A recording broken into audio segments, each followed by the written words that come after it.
জামাত হবে এই সমাজটা 5:30 পর্যন্ত সকল বান্ধা বন্ধ থাকবে।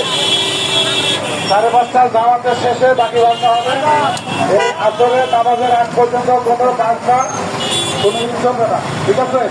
নামাজ শেষে তারপর বাকি প্রোগ্রাম শুরু হবে।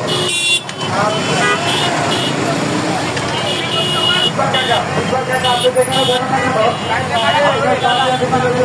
ঘোরা সাজানো হবে, ঘোরা নিয়ে আসার জন্য কিছু ভালো অনুরোধ রাখছি। আপনি যেখানে থাকা হবে না